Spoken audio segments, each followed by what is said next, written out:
حضرت سلمان فارسی رضی اللہ تعالیٰ عنہ ارشاد فرماتے ہیں کہ شعبان المعظم کا آخری دن تھا، اگلے دن رمضان شروع ہونے والا تھا کہ رسول پاک علیہ السلام نے ہمیں رمضان کی فضیلت پر خطبہ ارشاد فرمایا۔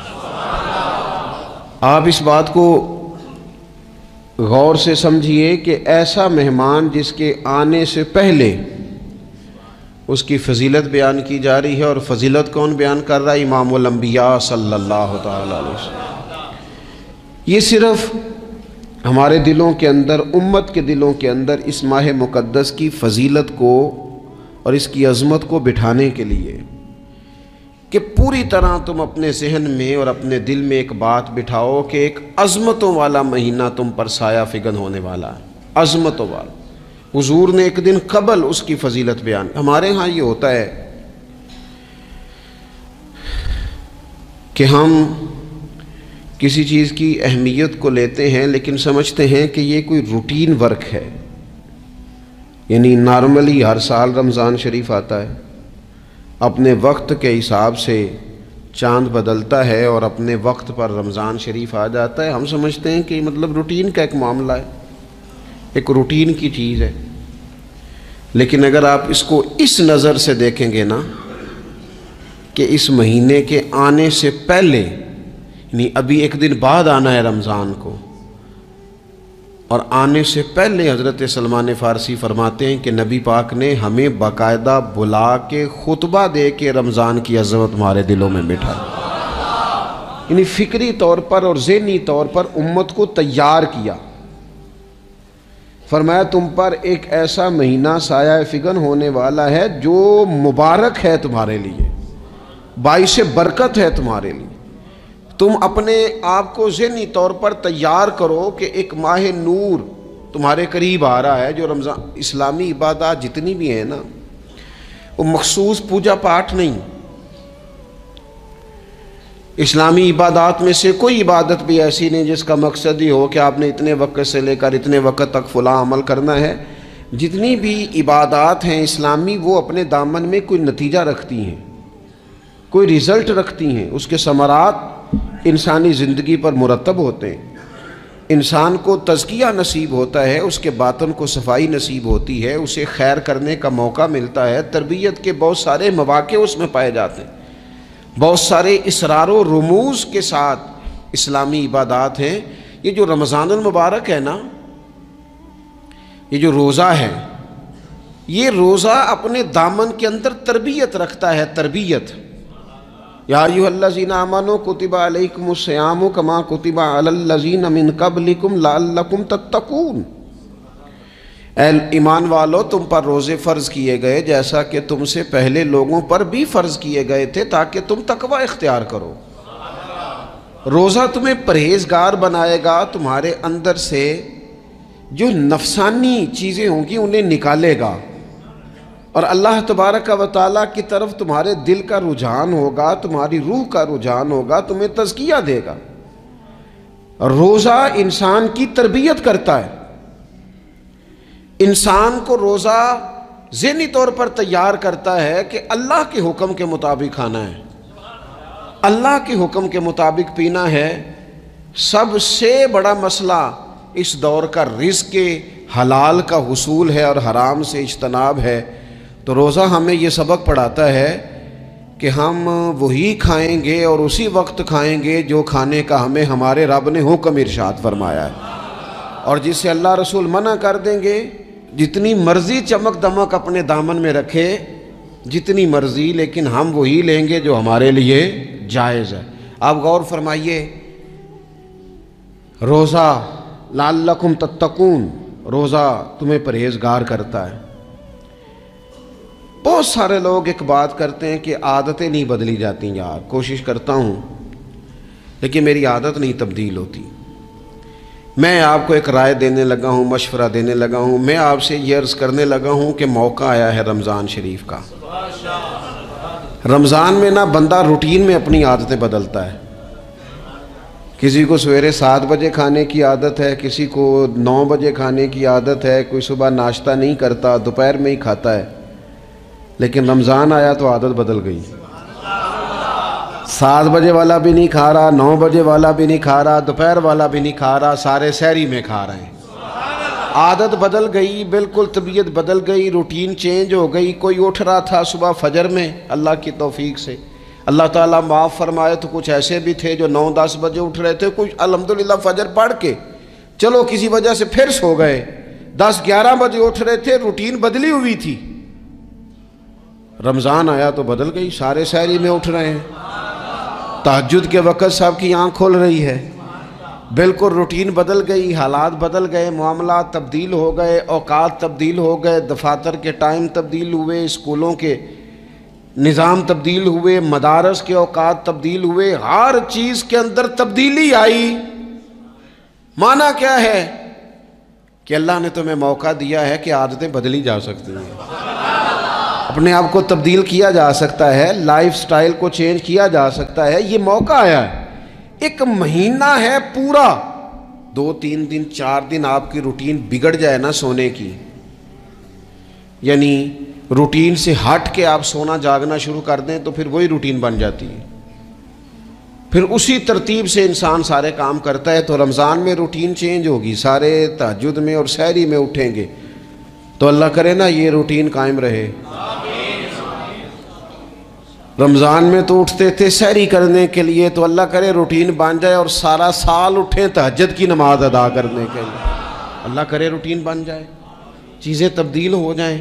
وہ لوگ جن کو ڈاکٹر کہہ رہے تھے کہ دوائی بھی کھانی ہے اور پرہیز بھی کرنا ہے، تو وہ کہہ رہے تھے جی دوائی کھانا تو آسان ہے، پرہیز کرنا مشکل ہے، تو بدلنے لگی ہے نا روٹین، آ گیا نا رمضان، پرہیز کا ٹائم شروع ہو گیا، لہذا بہترین فائدہ یہ ہوگا کہ رمضان میں پرہیز ہوگی، ڈائٹ پلان بالکل بنایا جا سکتا ہے، اس میں چیزوں کو بالکل مرتب کیا جا سکتا ہے۔ تو رمضان شریف کے آنے سے پہلے ذہنی طور پر اپنی عادات کی تبدیلی کا پروگرام بنائیں، عادتیں بدل جایا کرتی ہیں۔ رسول کریم دنیا میں آئے وَيُزَكِّيكُمْ، حضور تزکیہ کرنے تو آئے ہیں، عادتیں بدلنے تو تشریف لائے ہیں۔ نبی پاک نے صفائی ستھرائی کر دی، ساری ناپاک چیزوں کو نکال دیا۔ تو روٹین دیکھیں کہ رمضان میں تقوی کے حصول کے لیے اپنی عادات کو تبدیل کرنا ہے، اور اس کے لیے ذہنی طور پر اپنے آپ کو تیار کریں۔ وہ جو کہتے ہیں بچے سویرے نہیں اٹھتے، وہ روٹین بنا لیں، یہ موقع آیا ہے، ابھی سے ارادہ کر لیں کہ جناب ہم نے اس ترتیب سے اپنے گھر کو، ماحول کو، بچوں کو اس ترتیب سے ہم نے مرتب کرنا ہے چیزوں کو، یہ آپ ارادہ کریں، اللہ تعالیٰ مدد فرمائے گا۔ رمضان المبارک کی جو خاص فضیلت ہے، اس خاص فضیلت کو رمضان آنے سے پہلے ذہن میں بٹھا لیں، اور رمضان المبارک پورے کا پورا اس ذوق سے گزاریں کہ ذہن میں بات موجود ہو، ذہن میں کہ دراصل رمضان کیا ہے۔ اللہ کے پیارے رسول صلی اللہ تعالیٰ علیہ وسلم نے فرمایا، اے لوگو تم پر ایک عظیم المرتبت مہینہ سایہ فکن ہو رہا ہے۔ حضور فرماتے ہیں شہر مبارک، فرمایا یہ بڑا برکت والا مہینہ ہے، یہ برکتیں لے کے آیا ہے، یہ رحمتیں لے کے آیا ہے، یہ اپنے ساتھ عنایات لے کے آیا۔ اور نبی اکرم صلی اللہ تعالیٰ علیہ وآلہ وسلم نے فرمایا جو بندہ بھی قرب الہی کی نیت سے رمضان میں نیکی کا طلبگار ہوگا، فرمایا وہ اگر نفل نیکی کرے گا نا تو اللہ تعالیٰ اسے فرض کے برابر ثواب عطا فرمائے گا۔ اور حضور علیہ السلام فرماتے ہیں جو اس مہینے میں ایک فرض ادا کرے گا اللہ 70 فرضوں کے برابر اجر عطا کرے گا۔ اپنے ذہن میں ایک بات بٹھائی جائے، ذہن میں یہ بات بٹھائی جائے کہ یہ نا برکت والا مہینہ ہے، اس میں میرا ثواب بڑا ضربوں کے ساتھ آگے بڑھے گا، ایک ذہن بنایا جائے اور پھر ثواب اکٹھا کرنا شروع کر دیا جائے۔ پھر وہ ترتیب بنا لی جائے، کاروباری نہیں، روحانی ترتیب، کاروباری نہیں، یعنی نئے سے نئے سٹال نہ تیار کیے جائیں، مہنگائی کیسے کرنی ہے اور کس طرح کر کے کن چیزوں کی آج کل مانگ ہوگی، کس ترتیب سے سودا پہلے ہی خریدنا ہے، مہنگا کیسے کرنا ہے، اللہ معاف کرے مصنوعی قلت کیسے پیدا کرنی ہے، کمائی کیسے کرنی ہے۔ رمضان کے اندر جناب لوگ ساری ترتیب لگا کے، ساری، میرے ایک دوست ہیں میڈیکل کے شعبے سے وابستہ ہیں تو مجھے کہنے لگے کہ ڈاکٹر بھی اپنی روٹین بدلتے ہیں اور معدے والی ساری دوائیاں بھی اکٹھی کر لیتے ہیں کیونکہ رمضان آنے والا ہے، یہ زیادہ لوگ استعمال کریں گے۔ تو وہ ماحول نہ پیدا کریں کہ ہر چیز دنیا داری ہو جائے، ہر چیز دنیا داری نہیں، ہر چیز کو ایک نیا روپ دے دیا جائے اور نیا سے نیا مال کمانے کا سلیقہ بنایا جائے۔ میں اکثر کہا کرتا ہوں کہ رمضان تو اس لیے تھا نا کہ اس میں کم کھانا ہے، تھوڑا کھانا ہے، لیکن اگر بندہ کہے کہ میں نے صبح کا چونکہ کھایا نہیں لہذا اب شام کو اتنا کھانا ہے کہ ہفتے سے پہلے ڈاکٹر کے پاس بھی جانا ہے، میں نے وہ سارا پوری کرنی ہے روٹین، تو پھر وہ مقصد کو نہیں نہ سمجھا، پھر اس نے اس خوبصورتی کو نہیں پایا جو خوبصورتی اس کو دین دینا چاہتا تھا۔ ایک تو رمضان کی فضیلت کو سمجھنا ہے، اور پھر جب ہم روزہ دار ہیں، ہم نے روزہ رکھا ہوا ہے،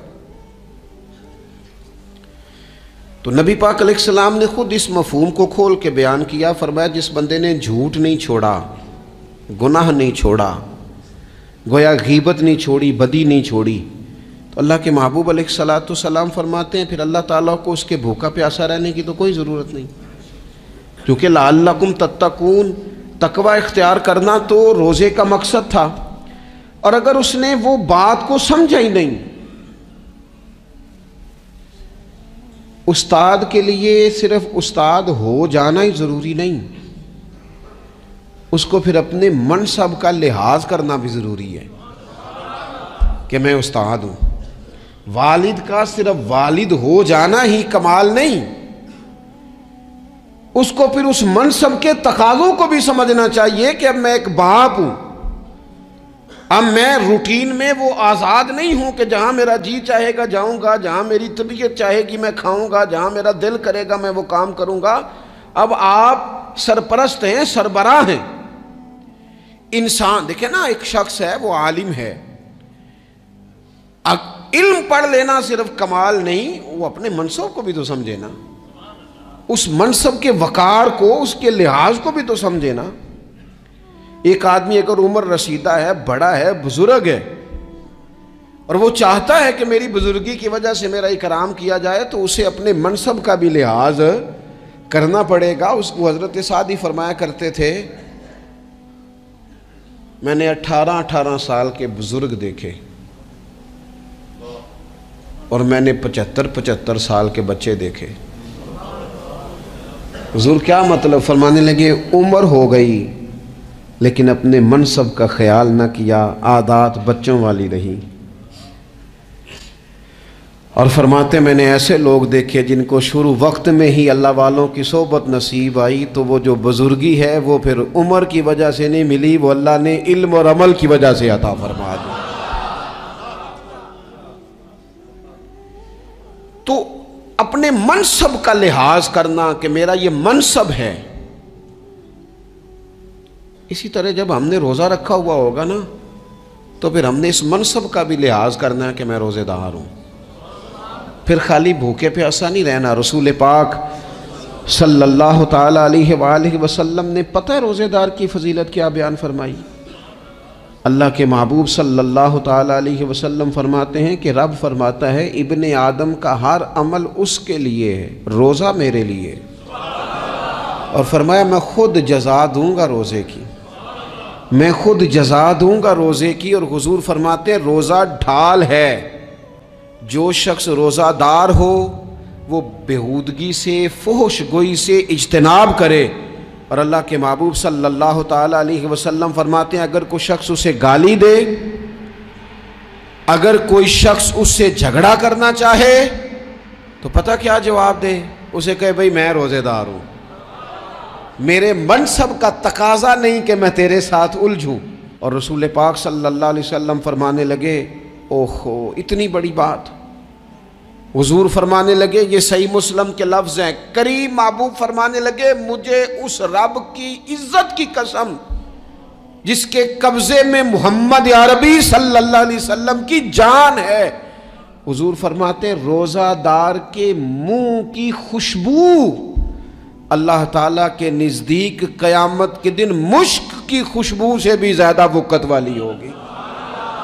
اس کے منہ سے جو خوشبو آتی ہے قیامت میں مشک پیچھے رہ جائے گا، اور رب کی بارگاہ میں صرف روزہ دار کے منہ سے، اگر تیرے منہ کی خوشبو رب کو اتنی پسند ہے تو تجھے بھی تو اپنے منصب کا خیال ہونا چاہیے کہ میں نے روزہ رکھا ہوا ہے، میں روزہ دار ہوں۔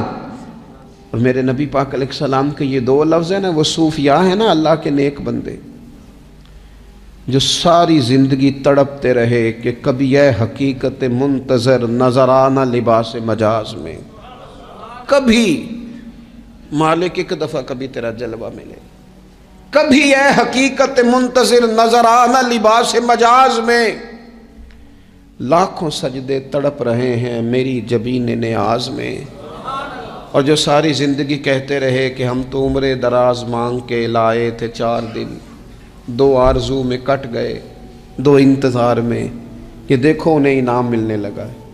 جو اس کی راہ کے سوالی تھے، جو اس کے رستے کے مسافر تھے، جو اسے پانا چاہتے تھے، جو اس کی دید کرنا چاہتے تھے، جو اسے ملنا چاہتے تھے، میرے رسول پاک علیہ السلام نے فرمایا روزہ دار کو 2 خوشیاں ملیں گی۔ ایک خوشی اس وقت ملتی ہے جب وہ افطار کرتا ہے، اور فرمایا ایک خوشی اس وقت ملے گی جب وہ اپنے رب سے ملاقات کرے گا، جب وہ اس سے ملے گا، تو اس وقت روزہ دار کو خوشی ہوگی۔ میرے دوستو، خوشی تو جو ہوگی سو ہوگی، لیکن یہ لفظ بڑے حسین نہیں کہ روزہ دار کی رب سے ملاقات ہوگی، یہی لفظ بڑے باکمال نہیں۔ ایک روایت میں تو یہ ہے نا کہ روزہ میرے لیے ہے، میں اس کی جزا دوں گا، اور ایک روایت میں یہ ہے کہ روزہ میرے لیے ہے اور رب فرماتا ہے میں خود روزے کی جزا ہوں، یعنی باقی نیکیوں پر ثواب ملے گا، روزہ رکھنے والے کو رب رحمان ملے گا۔ نبی اکرم صلی اللہ تعالی علیہ وسلم کے امت کے صوفیاء نے نا کچھ چیزوں کو بڑا کھولا ہے۔ عارف رومی کہتے ہیں کہ ایک دن نا محمود غزنوی نے خزانوں کے دروازے کھول دیے اور فرمایا بھئی میں نے آج ہر چیز کھول دی ہے، جو جس چیز پہ ہاتھ رکھے گا وہ اسی کی ہو جائے گی۔ لوگ دوڑے، کوئی سونے کی طرف، کوئی چاندی کی طرف، کوئی جائیدادوں کی طرف، کوئی خزانے کی کنجیوں کی طرف، کوئی بڑے بہترین گھوڑے اور اونٹوں کی طرف، لوگ دوڑ گئے، جو جس پہ ہاتھ رکھے گا اسی کا، سب بھاگ گئے۔ ایاز بیٹھا ہے، نہ وہ حسن میں رہی شوخیاں، نہ وہ عشق میں رہی گرمیاں، نہ وہ غزنوی میں تڑپ رہی، نہ وہ خم ہے زلف ایاز میں، وہ لذتیں کہاں۔ ایاز چپ کر کے بیٹھا ہے۔ پھر محمود نے ایاز کی طرف مخاطب کر کے کہا ایاز اٹھنا نہیں، آج لوٹ سیل لگ گئی ہے، جو جس چیز پہ ہاتھ رکھے گا اسی کی۔ ایاز کہنے لگا بات پکی ہے نا؟ تو محمود خوش تھے، موڈ بڑا اچھا تھا، کہا بالکل پکی ہے۔ تو ایاز کہنے لگے چلو ٹھیک ہے۔ ایاز اٹھے، پیچھے سے جا کے نا تو محمود کے کندھے پہ ہاتھ رکھ دیا، محمود کے کندھے پہ ہاتھ رکھا۔ محمود کہنے لگے یہ کیا بات کا، آپ سے میں نے پوچھا تھا بات پکی ہے، جو جس پہ ہاتھ رکھے گا اسی کا نا۔ تو تھوڑی دیر پہلے مسکراتے چہروں میں آنسو آ گئے، ایاز بھی روئے تو محمود بھی روئے۔ کہا بادشاہ پکا رہنا، وہ جن کو خزانے چاہیے تھے وہ دوڑ گئے، مجھے تو چاہیے۔ لنگ کئی مہینے تے برس گئے تے تیری دید نو دیدے ترس گئے، تیری تو ملے گا۔ تو پھر کہا محمود نے، اس نے کہا میں وعدہ کر چکا تھا، بس ٹھیک ہے، باقیوں کے خزانے اور میں تیرا، طے ہو گئی۔ فرمایا باقی نیکیوں پر ثواب ملے گا اور روزہ رکھنے والے کو رب رحمان ملے گا، اللہ کا قرب ملے گا۔ دیکھو نا، وہ خاص انسان کو کیفیت حاصل ہوتی ہے روزے میں، رب کے ہونے کا یقین۔ وہ جو صوفیاء کہتے ہیں نا مراقبہ کرو، وہ نصیب ہوتا ہے۔ یعنی کسی کو کیا پتہ ہے اس کا روزہ ہے کہ نہیں، اکیلا ہے نا گھر میں، فریزر بھرا ہوا ہے، نہیں نہ کھاتا، کیوں؟ اسے پتہ ہے میرا رب میرے ساتھ ہے، میرا رب مجھے دیکھ رہا ہے۔ بس یہ تصور توحید پکا ہو جاتا ہے رمضان، تو پھر اللہ تبارک و تعالیٰ کی بھی خاص رحمت اور کوئی خاص ہی اعزاز۔ حضور فرماتے ہیں جنت کے کئی دروازے ہیں، ایک باب الریان ہے، اس سے صرف روزہ دار گزریں گے۔ آواز ہوگا روزے والے آ جاؤ، وہ آ جائیں گے، فرمایا اس خاص دروازے سے گزرو، جب گزر جائیں گے تو فرمایا بند کر دو بھئی، اور کوئی نہیں گزرے گا یہاں سے، دروازہ ہی مخصوص ہے، ان کا اعزاز ہی ذرا زیادہ ہے۔ تو میرے عزیز، رمضان شریف کے اندر وہ منصب کا بس خیال رکھیں کہ میں روزہ دار ہوں، اس احتیاط کے ساتھ۔ اور دوسری جو رمضان کی چند عبادات ہیں نا، سب سے پہلی تو میں عرض کروں گا تراویح کے حوالے سے۔ یہ بات یاد رکھ لیں کہ نبی پاک علیہ الصلوۃ والسلام نے فرمایا جس نے ایمان اور احتساب کی نیت کے ساتھ رمضان میں قیام کیا، اللہ اس کے پچھلے سارے گناہوں کو معاف فرما دے گا۔ اور ایک مقام پر نبی پاک صلی اللہ تعالیٰ علیہ وسلم نے بیان کیا، یہ مشکات میں موجود ہے، حضور فرماتے ہیں رمضان اور قرآن دونوں قیامت کے دن بندے کی شفاعت کریں گے۔ رمضان کہے گا یا اللہ میں نے اسے دن بھر کھانا کھانے سے باز رکھا اور تیری بارگاہ کے حکم کے مطابق اس نے اپنے آپ کو ان چیزوں سے بچا کے رکھا۔ اور قرآن کہے گا مالک رات میں نے اسے نیند سے روکے رکھا۔ کیا مطلب؟ اس نے کھڑے ہو کے عبادت کی۔ اگرچہ اس سے مراد شارحین حدیث نے تراویح بھی لیا ہے، تہجد کی نماز بھی لیا ہے، صلاۃ اللیل بھی لی ہے، لیکن میرے عزیز یہ خاص ربط ہے قرآن مجید کے ساتھ تراویح کا۔ مسنون ہے رمضان کی راتوں میں قرآن مجید اور تراویح کا پڑھنا۔ اگر تھوڑی سی نا طبیعت میں صرف تبدیلی پیدا کی جائے، میں نے دیکھا ہے کہ جو لوگ کہتے ہیں نا میرا وقت بڑا قیمتی ہے، بڑی ساری جگہوں پہ آپ کو بیٹھنا پڑتا ہے، بیٹھیں آپ 2 گھنٹے بیٹھیں، 3 گھنٹے بیٹھیں۔